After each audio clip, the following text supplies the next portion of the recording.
সমাগত বিধানসভা নিৰ্বাচন আৰু এই বিধানসভা নিৰ্বাচনক লৈ মাজত মাথৰ কেইটামান মাহ বাকী ইতিমধ্যে সকলো ৰাজনৈতিক দলে টঙালি বান্ধিছে নলবাৰী সমষ্টিৰ এটা বিশেষ সমষ্টি বৰক্ষেত্ৰী সমষ্টি আৰু এই বৰক্ষেত্ৰী সমষ্টিত এইবাৰ সম্ভাৱ্য প্ৰাৰ্থী পৰাগ চৌধুৰী ডাঙৰীয়া আৰু তেখেতে সমষ্টিটোৰ বাবে বহু ইতিমধ্যে কাম কৰিছে তেখেতে এইবাৰ মন মেলিছে বৰক্ষেত্ৰীৰ পৰা যদি টিকেট পায় তেতিয়াহ'লে তেখেতে যি সমষ্টিৰ পৰা নিৰ্বাচন খেলিবলৈ মন মেলিছে তেখেত আমাৰ লগত আছে আমি তেখেতৰ লগত কথা পাতিম যেহেতু নিৰ্বাচনলৈ মাজত মাথৰ কেইটামান বাকী তেখেতে কি ইস্যুলৈ ৰাইজৰ ওচৰলৈ গৈছে বা আগবাঢ়িব আমি তেখেতৰ পৰা জানিম ডি নিউজ ডি নৰ্থ ইষ্টলৈ আপোনাক স্বাগতম জনাইছোঁ যেহেতু আপুনি এইবাৰ সম্ভাৱ্য প্ৰাৰ্থী বুলি ওলাই আছে বৰক্ষেত্ৰী সমষ্টিৰ পৰা যেহেতু আপুনি ভাবি আছে খেলিম বুলি কি ক'ব মই বিচাৰিছোঁ যদি দলে বিচাৰে আৰু ৰাইজে বিচাৰে তেতিয়াহ'লে মই যিহেতু প্ৰাৰ্থিত্ব প্ৰত্যাশী হৈ আছোঁ মই নিশ্চয়কৈ যদি মই টিকেটৰ বা দলে বিচৰা মতে মই আগবাঢ়িব পাৰোঁ তেতিয়াহ'লে মই নিশ্চয়কৈ ৰাইজৰ লগত থাকি ৰাইজৰ সেৱা কৰিবলৈ মন মোৰ আছে আৰু আগন্তুক নিৰ্বাচনতো মই প্ৰতিদ্বন্দ্বী হিচাপত থিয় হ'বলৈ মই মন মেলি আছোঁ যেহেতু এই সমষ্টিটো বৰ্তমান কংগ্ৰেছৰ দখলত আছে ইয়াৰ আগত আছিল প্ৰাক্তন বিধায়ক নাৰায়ণ ডেকাও ইতিমধ্যে জোৰদাৰ প্ৰচাৰত নামি পৰিছে এই ক্ষেত্ৰত কি ক'ব আপুনি যেহেতু দুয়োগৰাকী বিজেপিৰ ডেকাদাই আচলতে তেখেত আপোনাৰ আমাৰ প্ৰাক্তন বিধায়ক হয় আৰু তেখেতে বৰ্তমান এইবাৰো লাগি আছে আৰু লাগি থাকিবই আৰু মই ভাল পাইছোঁ ডেকাদাক ইমান ভালকৈ কাম কৰিছে ডেকাদাই যদি দলে বিচাৰে যে ডেকাদাই পাব লাগে নাৰায়ণ ডেকাদাই পাব লাগে তেতিয়াহ'লে আমি সঁচাই মানে অন্তৰৰ পৰা সমৰ্থন জনাম ডেকাদায়ো পাওক যদি ডেকাদাই যিখিনি কাম কৰি আছে সেইখিনিক মই কেতিয়াও বেয়া বুলি ক'ব নোখোজোঁ ভাৰতীয় জনতা পাৰ্টীৰ নাম উজ্জ্বল কৰি আছে তেখেতে আৰু যদি দলে মোকো যদি দিয়ে প্ৰক্ষেপ কৰে নিৰ্বাচনত তেতিয়াহ'লে মই যুঁজিবলৈ সাজু থাকিম কিন্তু মই এনেকুৱা নহয় যে নাৰায়ণ ডেকাদাই খেলিলে মই তাৰ বিপক্ষে বা বিৰুদ্ধে নাযাওঁ কাৰণ আমাৰ ভাৰতীয় জনতা পাৰ্টী এটা বস্তু আছে আমি বিৰুদ্ধাচৰণ নকৰোঁ আমি সদায় একেলগে থাকিম আৰু আগন্তুক ইলেকশ্যনত যদি ডেকাদাই আহে প্ৰাৰ্থিত্ব হয় তেতিয়াহ'লে ডেকাদাৰ কাষত মোক ছাৰ দৰে পাব সদায় আৰু মই যিমান পাৰোঁ সিমানখিনি মই কষ্ট কৰি আমাৰ ভাৰতীয় জনতা পাৰ্টীক বিজয়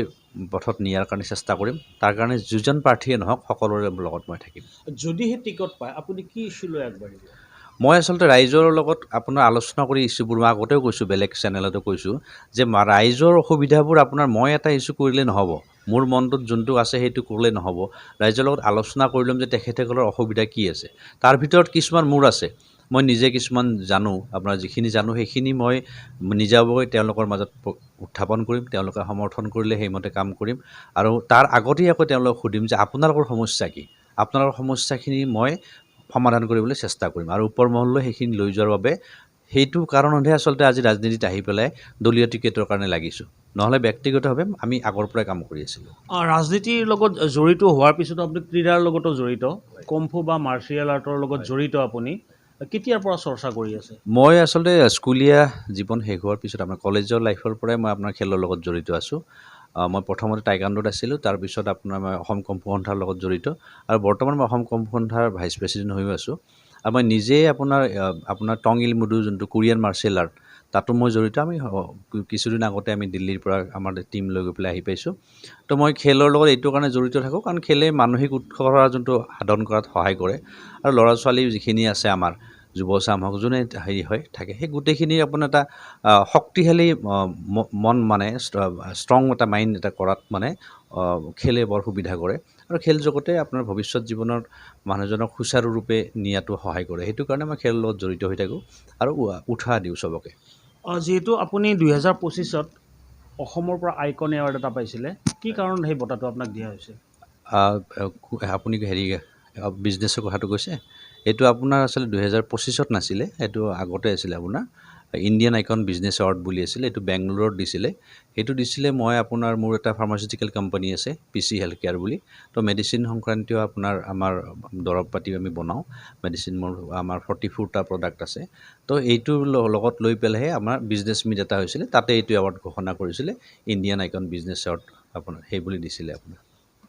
শেষৰ এটা প্ৰশ্ন এইবাৰ যিহেতু সকলোৱে টঙালি বান্ধিছে বিভিন্ন ৰাজনৈতিক দলে টঙালি বান্ধিছে আৰু যিহেতু বৰক্ষেত্ৰী সমষ্টিটো বৰ্তমান কংগ্ৰেছৰ দখলত আছে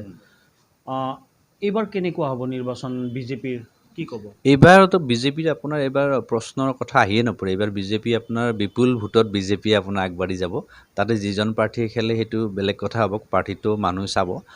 কিন্তু তাৰ কংগ্ৰেছৰ লগত এইবাৰ তেনেকুৱা ধৰণৰ আমাৰ আহি নপৰে, বৰক্ষেত্ৰী সমষ্টিত বিশেষকৈ নপৰে। কাৰণ আগৰ বিধায়কজনক সকলোৱে মই ৰাইজৰ কথা কৈছোঁ, সকলোৱে আপোনাৰ সমৰ্থন কৰাটো মই নেদেখোঁ। মই ব্যক্তিগতভাৱে ক'লে মোৰ ব্যক্তিগত আখেজত কোৱা বুলি ভাবিব, সেইটো নহয়। ৰাইজৰ কথা শুনি পেলাই মই যিখিনি শুনিছোঁ, তো